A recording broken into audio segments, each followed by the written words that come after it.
Well, howdy do, Ranger Roo, and welcome to this edition of Making Stuff on Autodesk Inventor.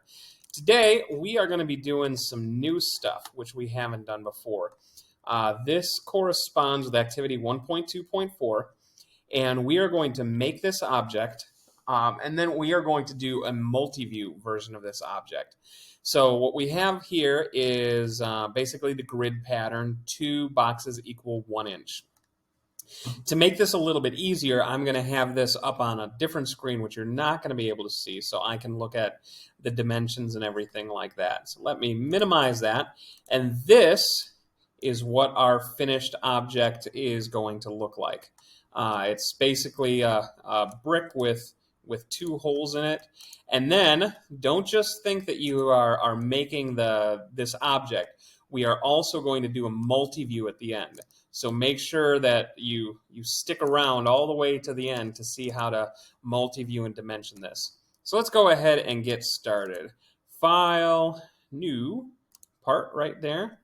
Start the 2D sketch. And it is going to begin as a rectangle up and to the right. And if I look at this, it is, let's see, 1, 2, 3, 3.5. So I'm going to enter 3.5, hit the tab key to go over to the other box, and it is 1, 2, 2.5. Let me just double check that. 1, 2, 2.5. There we go. So we've got a 3.5 by 2.5 rectangle. And if I look at the extrusion, it is 1 inch thick. So I will finish the sketch, hit extrude. It defaults to 1 inch right there, so bam, I've got it, and I am living large and in charge, like they say. Now we've got to go ahead and put in these 2 holes right there. We can tell that they're holes and that they're through holes because we've got the cross hatch right there, the center mark on both of them. And when we look at the hidden lines and the center lines, we can see that on both drawings they go all the way through. So let's go ahead and start with the front hole. I'm going to start 2D sketch and install a point approximately where it goes. So there's the point, and then I'm going to reference off the grid. Let's see, it is 1, 2, 3. So that is 1.25 inches over. So right there, 1.25. And then I've got to look at where the center is up, and that is 1 inch. So click there and enter 1. And that point is exactly where it wants to go. Now I've got to see size-wise, it is a 1.25 hole. So this comes up automatically. It is through all, but I have to change the diameter to 1.25.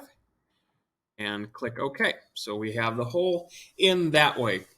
Now I've got, according to this, another hole up top. And in order to do that, 2D sketch, right there, I'm going to click the point approximately where it goes.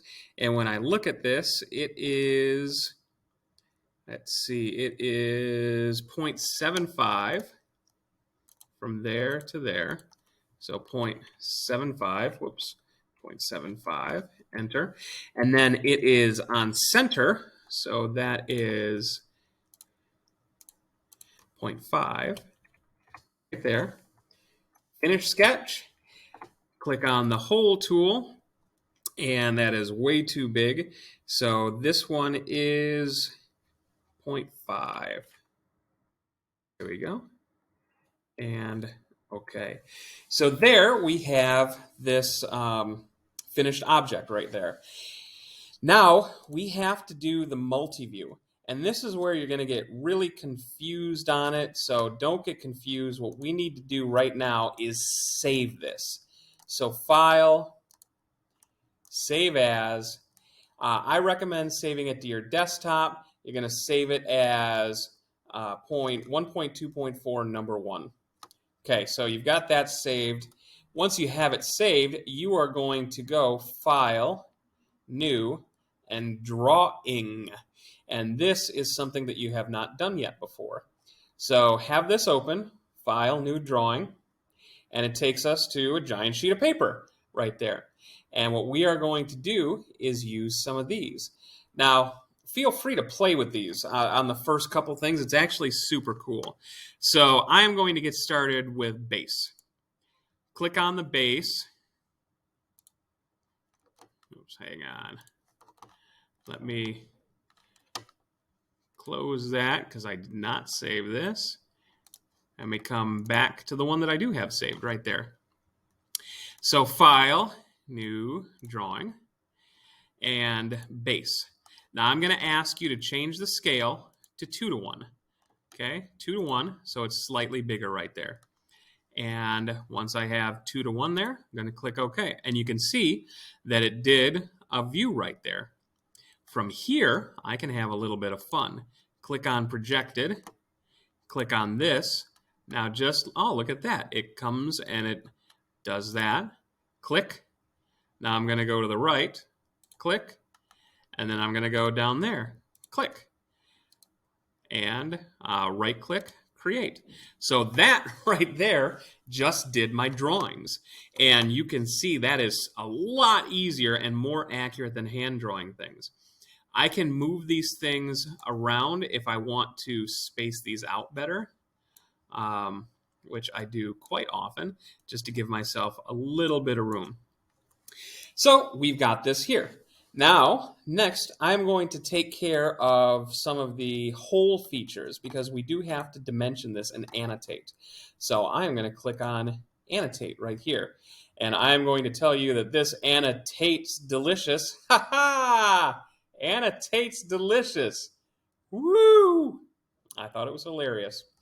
So the first thing I'm going to do is, since I have holes right here, I'm going to click Center Mark. And then, boom, right in the center right there. And boom, right in the center right there. So that gives me the center marks. Then, from there, I am going to this one, the centerline bisector. Click on centerline bisector and click there. Click there. You see it gave me a center line.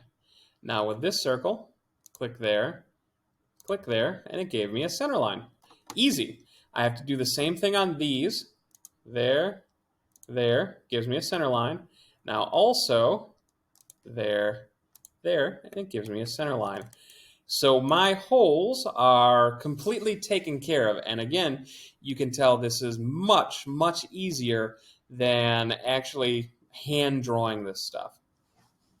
So I can actually get rid of, there we go. There we go. I do not need this view because I can get all the information from these two right here because it's a simple shape. Now it's time to actually dimension this. And with dimension, I know it's going to be a little bit sloppy when you get started because dimensioning is an art form. But we're going to do the best that we can right here. So click on Dimension. And the first thing that I'm going to do is just click on this line and bring it on out. Click OK. Now the first thing you're going to see is that number is a little bit small. Now admittedly, there are a whole bunch of standards and everything that tell you how large the paper size is and how large the dimensions are, but at least for this class, I want you to have some fairly large numbers so you can actually see it. So going to, let's see, Manage. I'm going to click on Styles Editor right here. Give it just a second. Click on Note Text, and then Text Height 0.24, and click Save and Close. You can see that made the number bigger. So again, Styles Editor, Note Text, Text Height, and then Save and Close, and that makes the number larger for yourself. Okay, so we've got that. Back to Annotate, and let's see, I've got the overall height. Now I want the overall length of it. So click there, and I will drag that up. Click OK. So I've got that dimension, that dimension. I need a thickness. So right there, I have that. So on the simple shape, I've got the thickness, I've got the width, I've got the length. I think that we're doing pretty good so far. Now I have to do the dimensions of these right here. And how we do this, let's see. I want to dimension, what do we say? Here to the center. There we go, 0.5. So we know that that is centered right there. You can also drag this dimension out if you want. Again, these are not the proper places to put the dimension, but at least getting started dimension, I'm okay right here. And let's do the same thing right here. I will dimension from the center to the edge right there. So it's 1.5. And let's see, I've got that, but I also want to say where the center is there. So 0.75.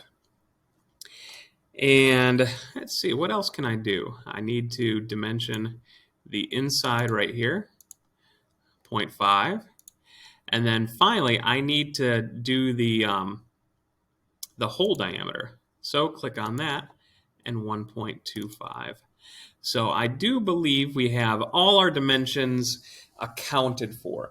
Is it the correct order according to the dimension flowchart? No, you will get that in time. But I do believe all of our dimensions are accounted for, which is all I'm asking for on this assignment. You can go ahead and neaten it up if you want and try to make things even, but right now, at least getting started, try to get all your dimensions just simply accounted for, and that will be good. When you are done, you are going to File, Save As, and you are going to make sure that you save it. You are going to turn in a screenshot of this, and you're going to turn in a screenshot of your modeled object. Okay, so I know that this is a new concept right here. Hopefully you didn't just stop when we drew up the shape, that you went through and actually did this whole dimension thing. Go ahead and stop this video, rewind, and replay as many times as you need in order to get the concept.